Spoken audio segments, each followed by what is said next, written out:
hydrated.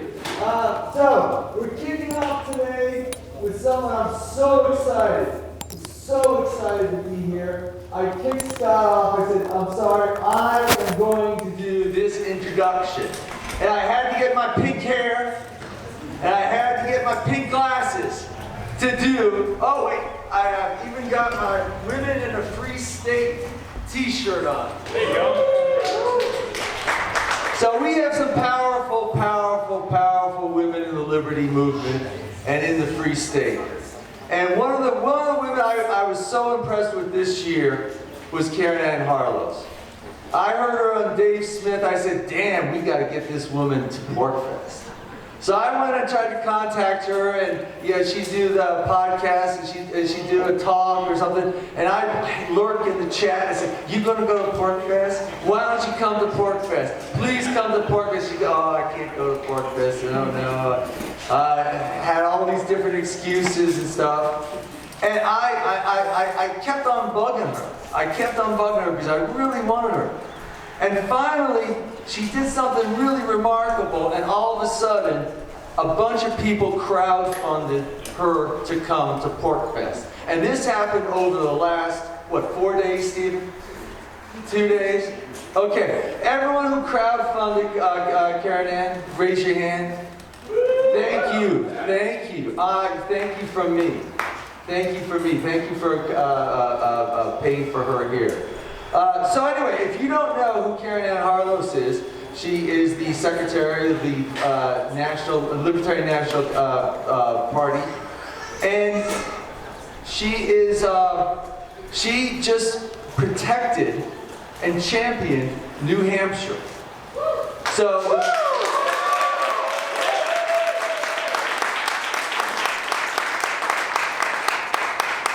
The Libertarian Party in New Hampshire, you think, okay, we are the first revolution, we're the most free, we're the free state. This is going to be the most libertarian affiliate. Well, it hasn't really been particularly libertarian. It hasn't been particularly strong libertarian. And so in the last vote, there was a lot of pushback, and we had some more libertarian messaging coming out. Some people thought that was bad, and all of a sudden, the Libertarian Party of New Hampshire found itself disappeared somehow. And it was totally against the bylaws of LPNH, it was totally against the bylaws of the National Committee. But what happened was, we had one person who said, I don't understand what's going on here. I don't know what's going on in New Hampshire, and this doesn't seem right. And she went and investigated it when everyone else was sitting on their hands. We had property stolen. We had our accounts frozen. We had hundreds of party members who lost all this property, and libertarians were not moving on this. This was theft, and this was security breaches, and libertarians were not moving on it, except one. Okay, we had a champion in Caryn Ann Harlos. And so she went to bat.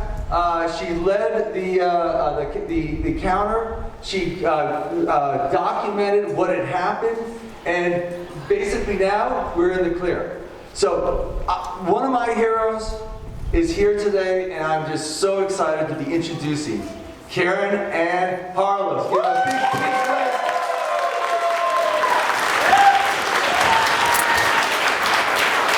Oh my God!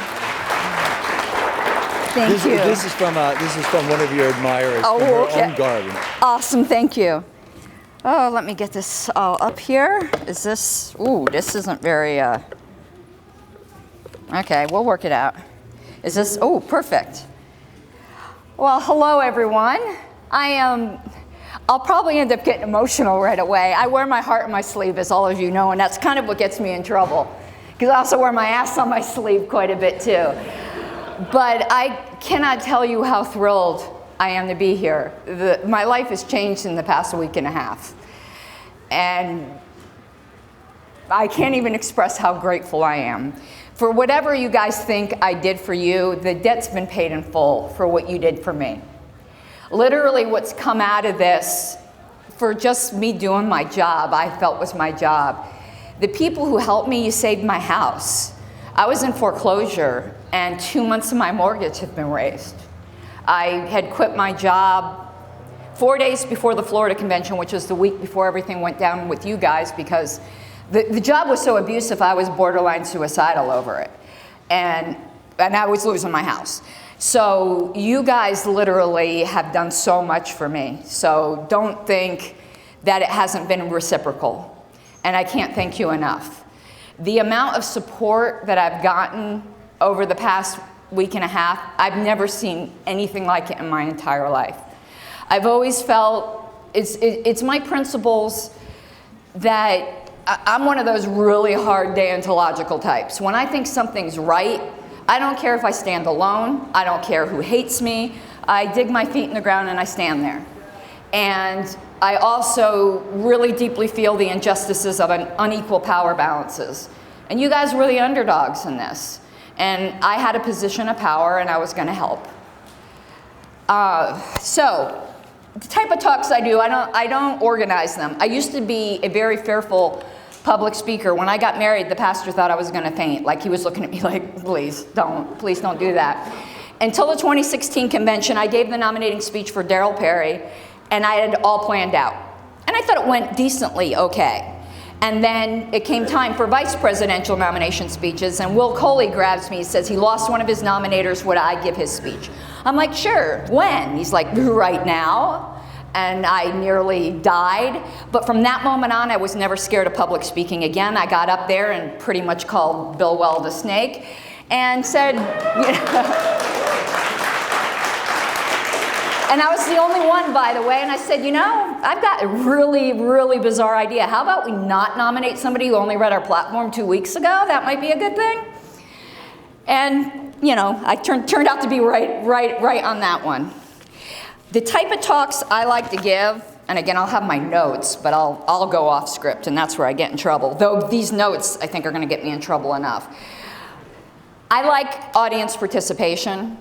I don't like hearing myself. I talk way too much, and my husband could give my speeches because he's heard them so much.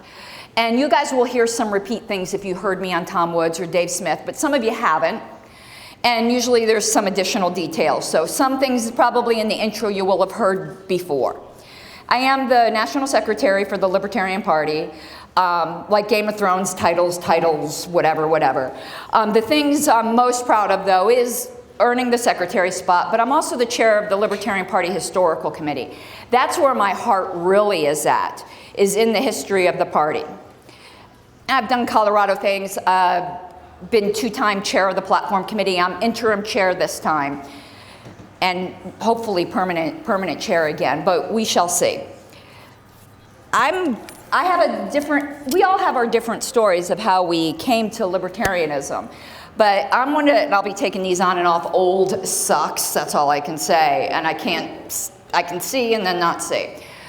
But how I came to libertarianism is a bit different than anyone I've ever met. I didn't know a libertarian. I didn't know anything about libertarianism. I was in a debate with some Christians, and if you think libertarians debate, no, Christians, man, woo, they're the worst. And we were arguing about whether or not there should be spikes under overpasses so that homeless people can't sleep there.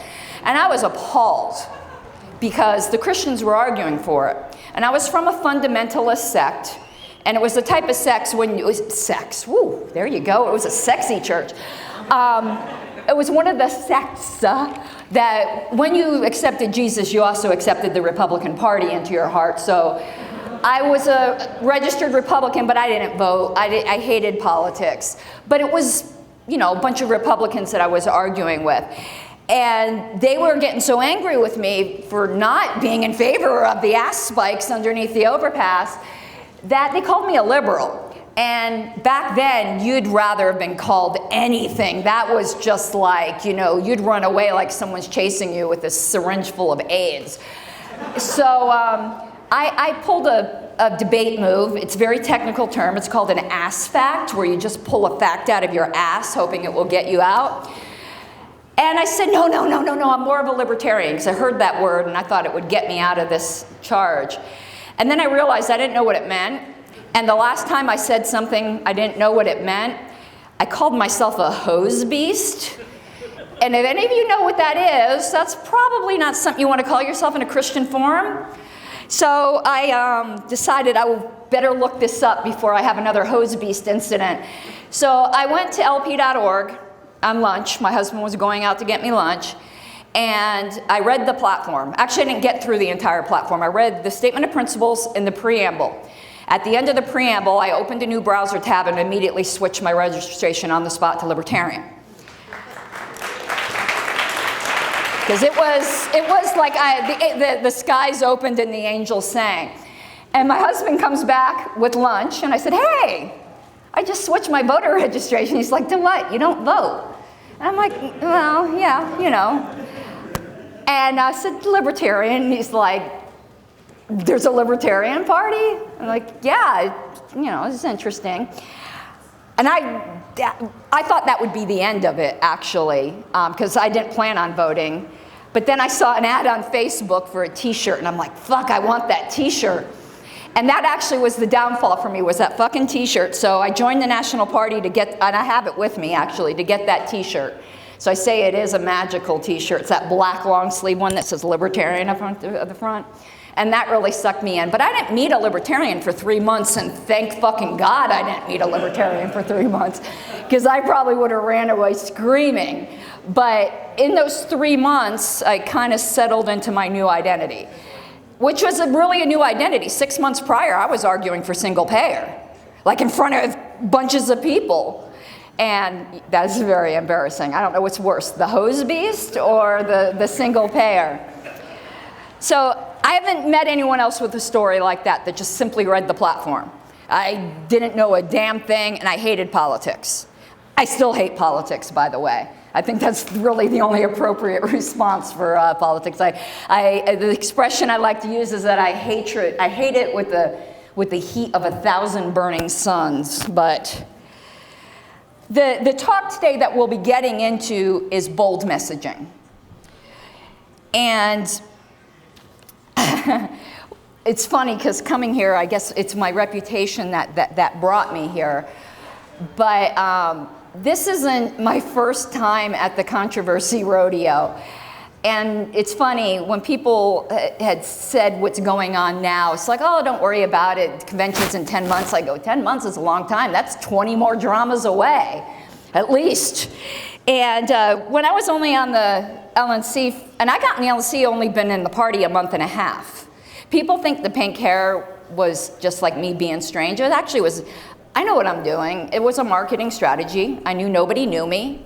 But if you do something where people remember you, you might get elected. And people don't remember names, I don't, but everyone remembers the pink-haired lady.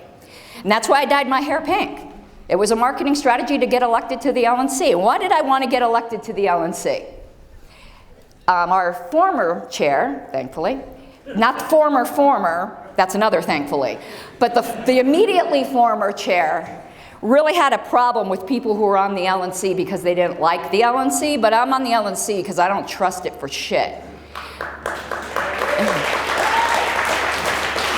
I've seen how the sausage is made, and I wouldn't eat it. But and I like sausage normally. I learned what happened in Oregon, and I was appalled that the National Party did that to Oregon.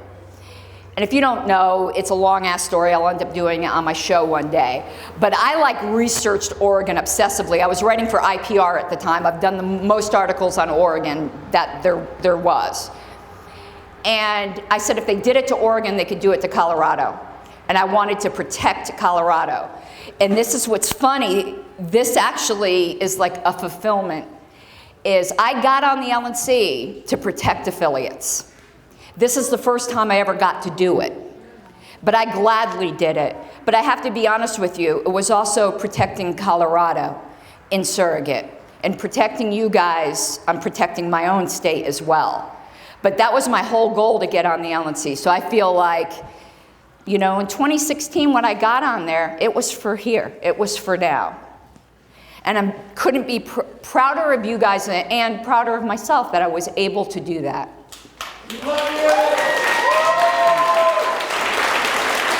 Thank you. But some of the other controversy rodeos, just so you can get an idea of where I come from. So I was on the LNC, I think, well, I was elected in 2016, so it was when we were signing a campaign contract with Gary Johnson. Some of you might not even know when this happened. Our former chair and the LNC attorney, who I'm not a big fan of either, and that's very well known. But they signed a contract, and we trusted, because our former chair and our former one are both attorneys. God, I can't get attorneys out of my fucking life. I'm a paralegal. Assured us that there was nothing bad. This was a good contract. So we gave them authority to sign it. And then I found out there was a clause in that contract that was to be kept secret from the membership forever. And I was like, hell no. I knew what was in it. I got to see, well, I didn't get to see it for a while because I refused to sign the non-disclosure agreement. I said, I'm not going to get to see something that members should see and they'd never get to see. I finally did sign it when I got an agreement that after the campaign, you guys could see it. It was totally non-controversial. It was just lawyers just being fucking lawyers, keeping things secret. But being a brand new LNC member, I moved to rescind the authority of Nick Sarwark to sign that damn contract. And I won without rescinding because I held my ground, and Daniel Hayes did as well, too. Daniel Hayes is another badass that doesn't get nearly enough attention because he stood up for that 2020 convention as well, and he lost his seat over it, not LNC seat, but he got removed from the convention committee. I got him back on. So fighting these kinds of battles isn't a new thing for me. And it's funny, our former chair, just on Twitter, I guess the other day, it said, when the majority of your colleagues don't want to work with you, you should take the hint. My constituency isn't my fellow LNC members. My constituency is the membership. And I really don't give a fuck if I'm annoying the rest of the LNC if they're not doing right.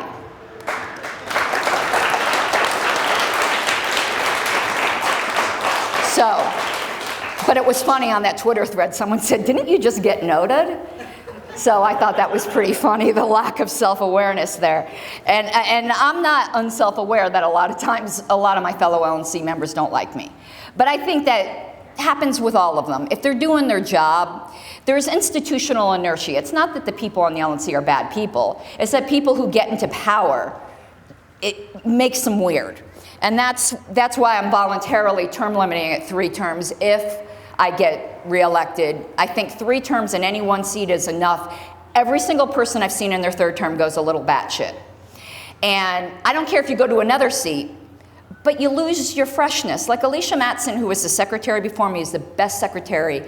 A lot of people might have ideological issues with her, but she's the best secretary I ever seen. And I hope at the end of my 3rd term, people will think I'm half as good as Alicia Mattson.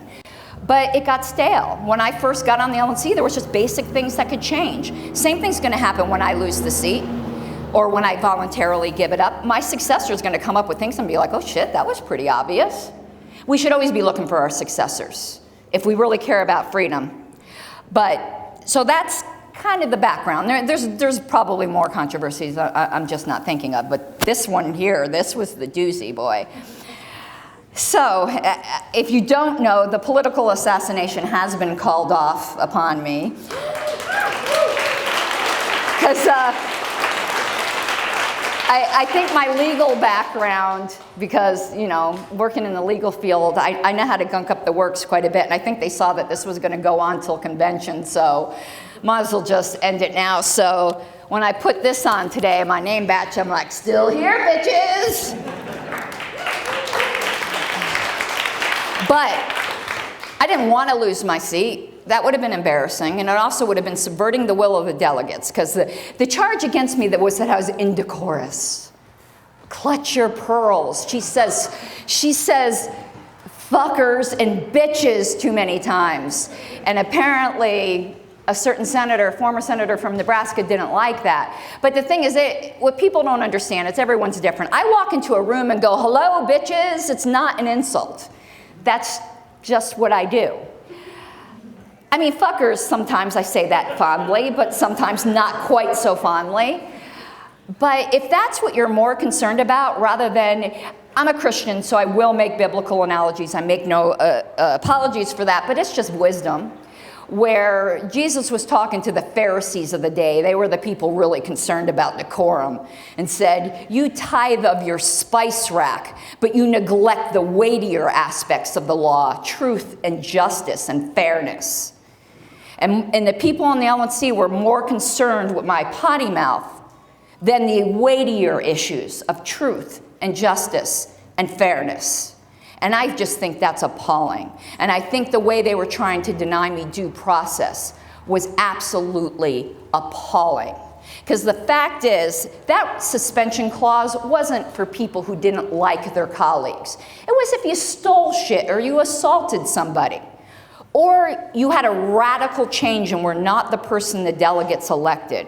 But there ain't nobody who voted for me at convention that didn't know what they were buying. Hell, I was walking around, there was a flyer spread about me at convention because somebody had threatened to sue me because they were a Native American, and I said, well, my federally protected vagina trumps your Native Americanness. So it's not like anybody didn't know what they were getting. So this LNC was trying to subvert the will of the delegates because they didn't like who the delegates chose. But the delegates knew what they were getting, and they have the right to elect somebody the rest of the LNC doesn't like. And if I changed to make that argument, then you would have a good removal case. But to have an LNC think that they could just subvert, I called it a post-election abortion. They thought they could do that is just absolutely crazy. And the state chairs that approved that, shame on you too. You don't get to override the will of the delegates because you don't like their choice. Because that's what happened with you guys, isn't it? Somebody didn't like the choice of the delegates, and they thought they were going to subvert it. At least the coup that the LNC tried was nominally within the rules, though it was ethically wrong. Not everything that you're, as I said, there's a lot of things you have the right to do, but it doesn't make it right to do. And that's what was going on there. And what the decision that got made for me for due process, of course it was a victory for me. But I know 5 years from now it's going to be a precedent for someone else's ass. I didn't stand up just for me. I stood up for the person that was going to be the subject of this next. Because Angela Keaton was the subject of this in 2008. The LNC, because of Bob Barr and all that bullshit, she was making political satire and they didn't like it one bit. And they set her up too. She resigned. I wasn't going to give them the satisfaction because I'm stubborn. If someone wants me out, even if I wanted out, I'd stay to spite them.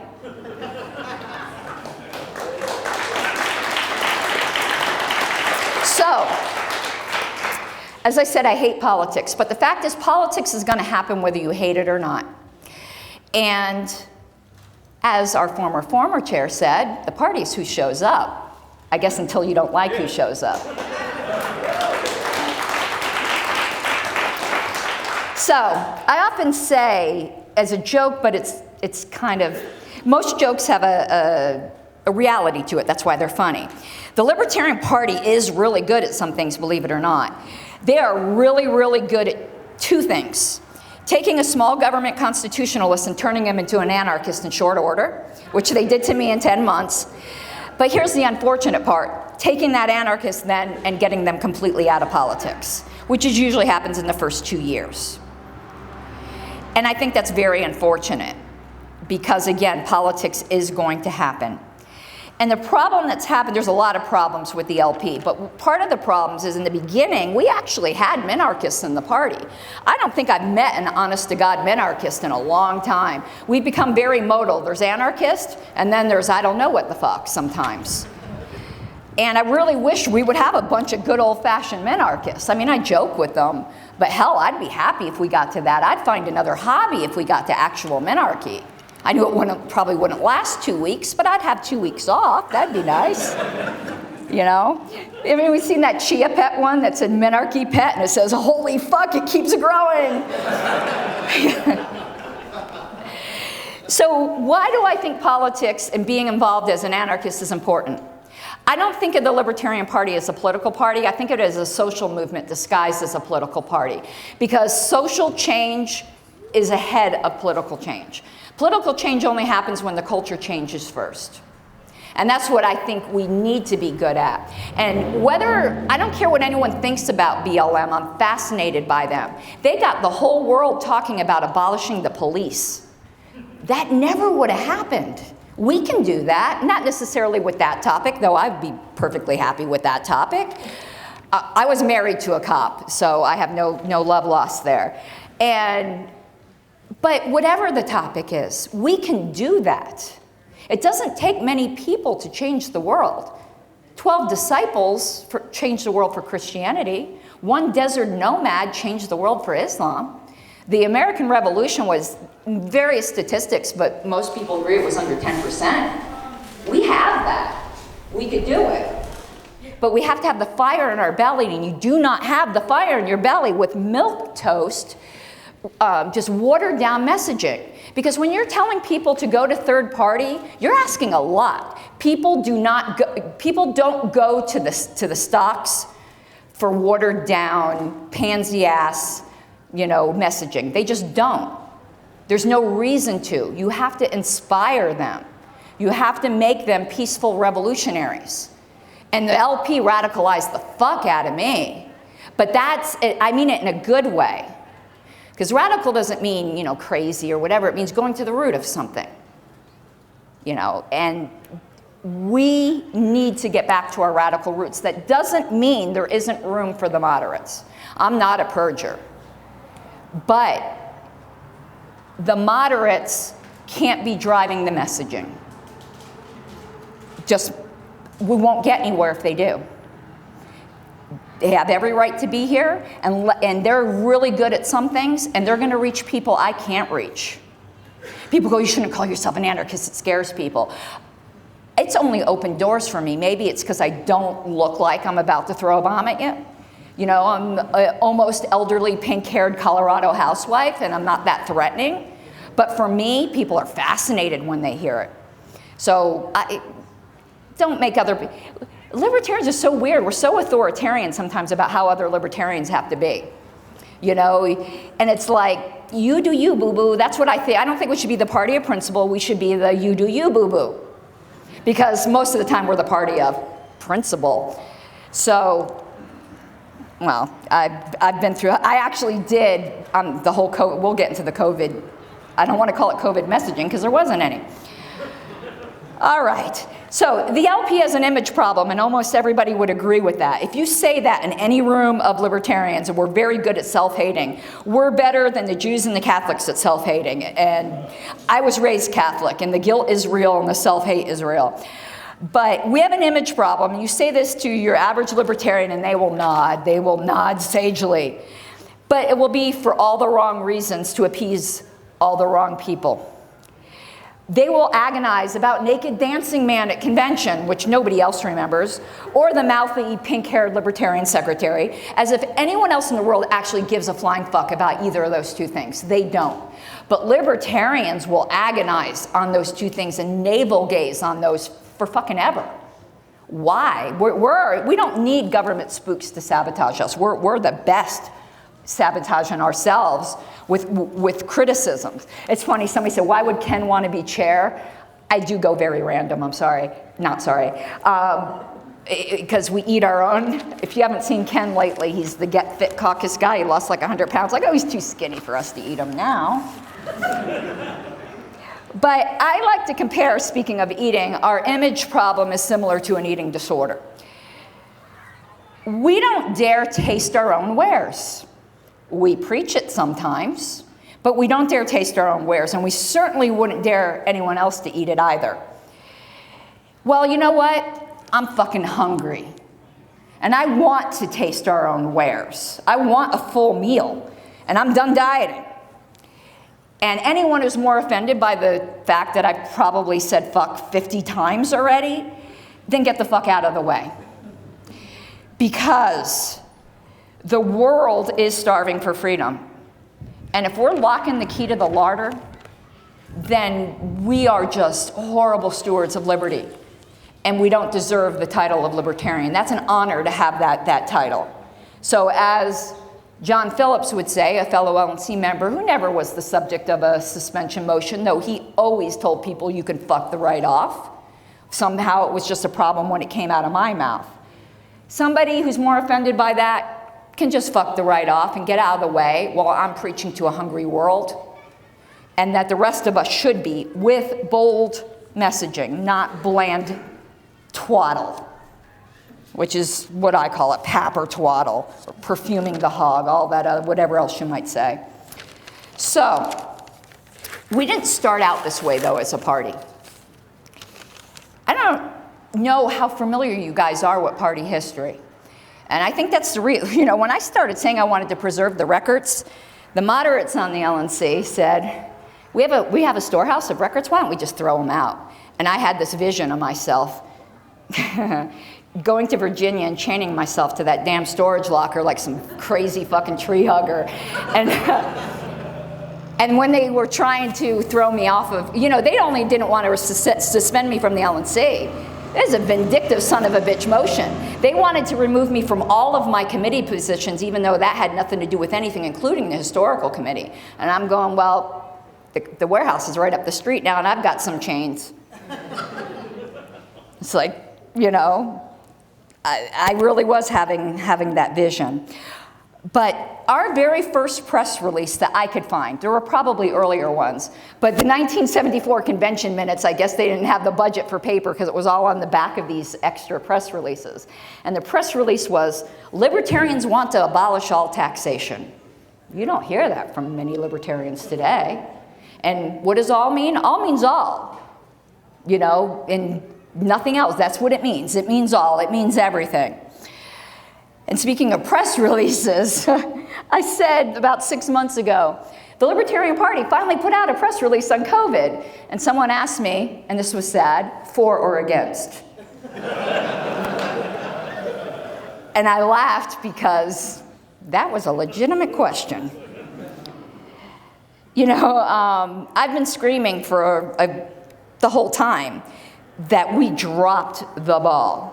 And if we did not get off our asses, we should dissolve the party right now. I said that in an LNC meeting, and jaws dropped, and I absolutely meant it. And I said the same thing about what's going on now. If we can't uphold due process, the whole thing should burn to the fucking ground. And then people said to me, she wants to burn the party. That's not what I said. It's just like when I said, people got really mad at me because there was a certain censure motion I was threatened with, and I said if I got censured for that, I would plate it in gold and FAP to it. And then they said that I said that about any censure motion. No, you want to know what I was threatened for censoring, getting censored for? Protecting you guys. And I would gold and plate it and FAP to it.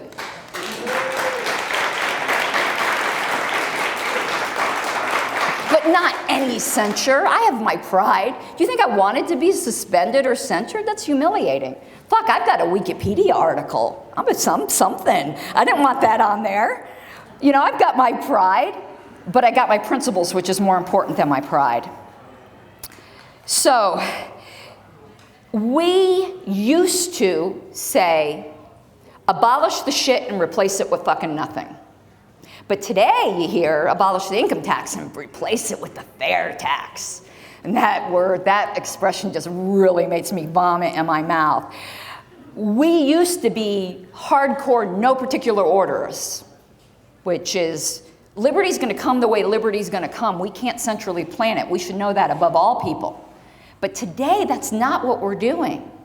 So the party, in my opinion, is in existential crisis.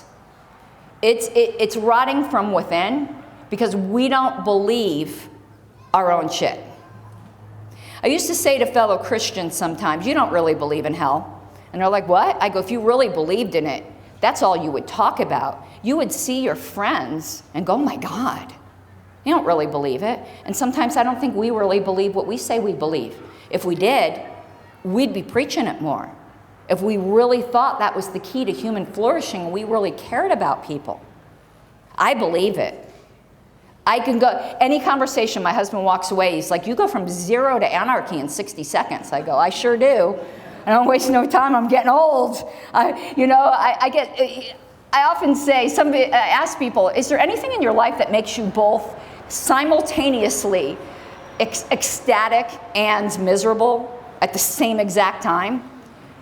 For me, it's anarchy. It makes me ecstatic to learn, and then knowing that I was born a slave and I'm going to die a slave, and that's just fucking depressing.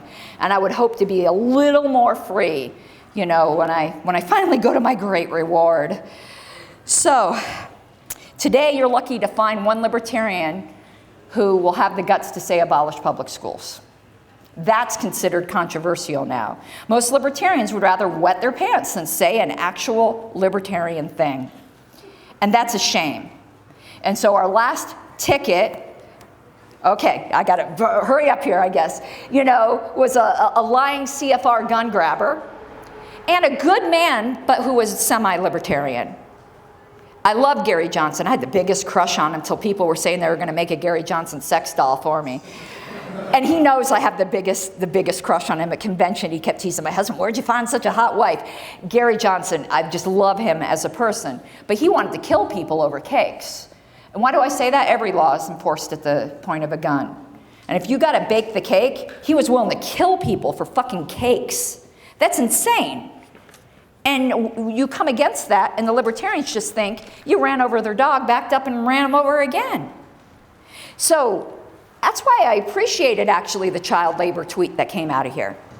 I didn't think it was...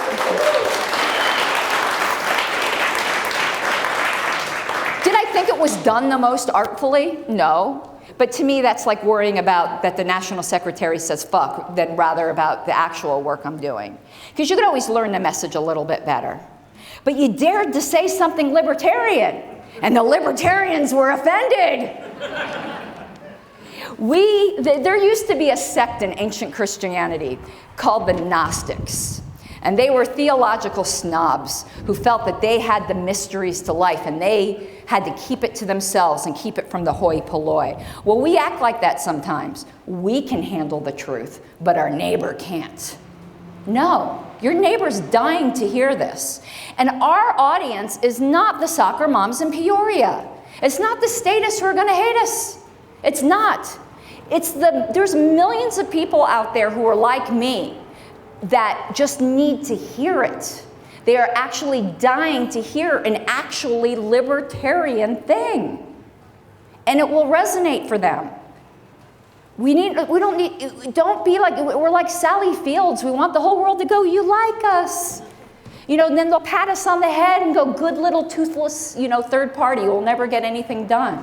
If we started preaching what we actually believe, we would change the world. And if we did that 50 years ago, we would have a very free world today. But we've been double-minded. I have a friend who wrote an article. His name's Mark Montoni. He's one of my libertarian heroes. And he wrote an article called, Why Hold Back If You're Not Going to Win? And there's an irony in there. And it's almost like where Jesus said in the Bible, the man who seeks to save his life will lose it, but he who loses his life will gain the world. You're not going to win now, but if we don't hold back and we continue to not hold back, we will win. But pandering now, why would anyone want to go to us to pander? We suck at it. We're not going to win. If you're going to whore yourself, at least get fucking paid. That's like the worst business prospect right there. We're lifting our skirts for everyone and we're not even getting paid. Hey, if you're going to work that pole, make the bank.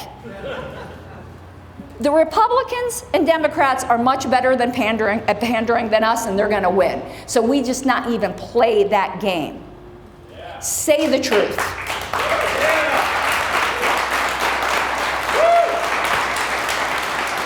And if we had done that, and if we start now, we will have a freer world. Because our ideas are what is best for people. Our ideas are the only ones that actually respect human dignity. And for me, it's the image of God I see in every human being.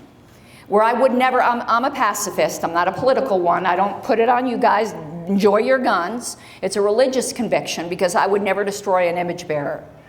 But the doctrine, or whatever you want to call it, of non-aggression is the answer. And why are we scared to share it? Go out there and be bold. Have the fire in your belly, and you will set other people on fire.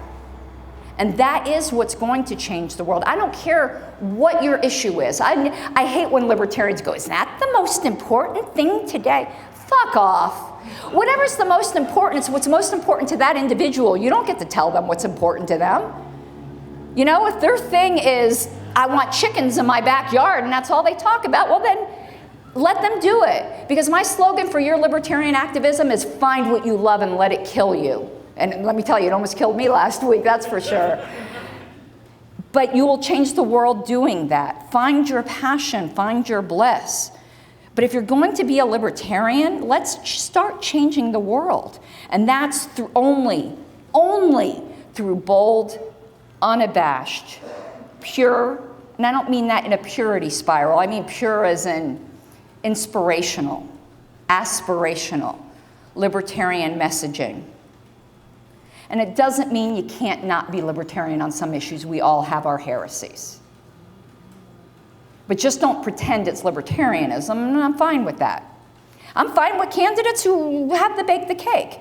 I just wanted him to be honest, it wasn't libertarianism. By the way, you might not know, I was on the Gary Johnson Policy Advisory Committee to get him to stop, and they pretty much said, that's nice, we're not gonna listen to you. And the LNC doesn't have the guts to withdraw a nomination. One time we need to do that. Candidates start going off message, bye, Felicia.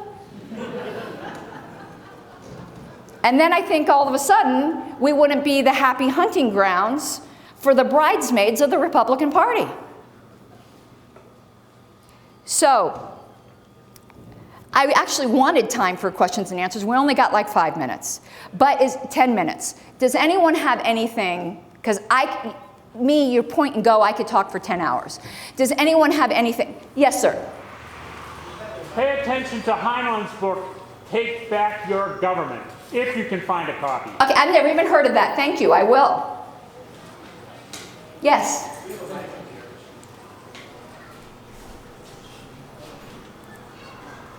So talk about bold messaging, and you're reaching out to the people, not the Democrats or Republicans, many people out there.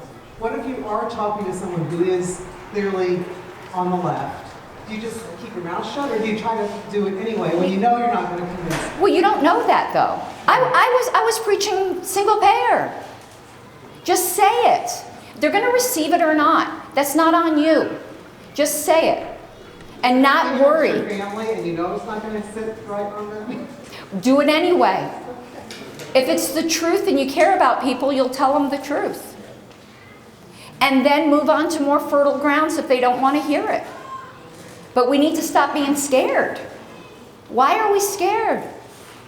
I think, I've preached on this, I say preach because I do come from the church background, on courage. People think courage is being fearless. No, it's not. Being fearless is being a dumbass.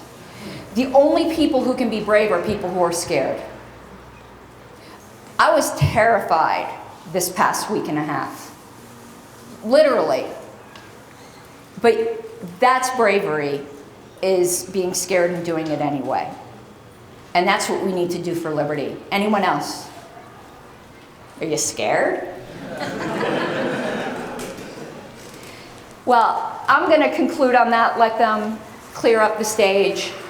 I have here we go. Hello there. Hi, Caryn Ann. I just wanted to thank you for what you've done the last couple of weeks, and in general, the little I followed you the last couple of years, you've always been pretty consistent, regardless of whether you like the person or not. So I just think we need more people like that in leadership of the parties, as well as, of course, in general leadership, all in government and corporate and everything. So just wanted Thank to you. extend my appreciation.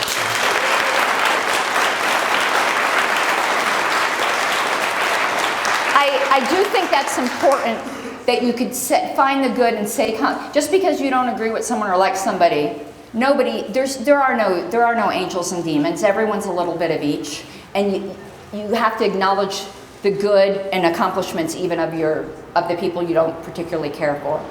So if you like what I do, I'm not everybody's taste, and that's okay.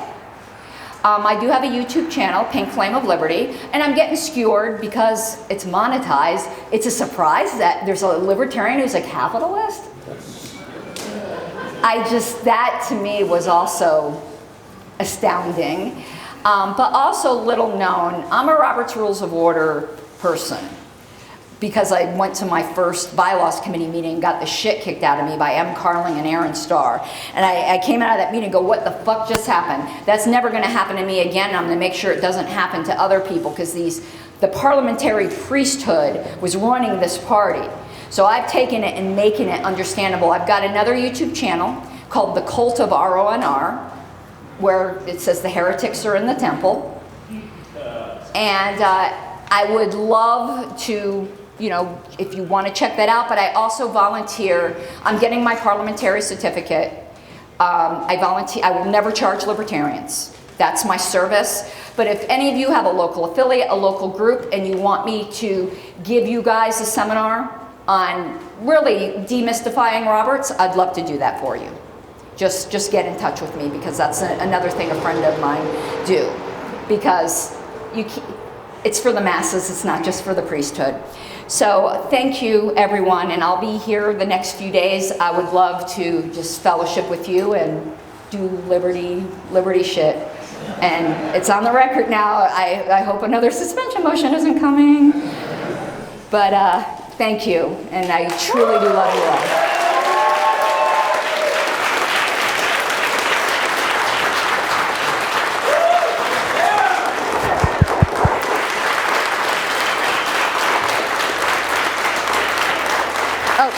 Birds aren't real, bird truth.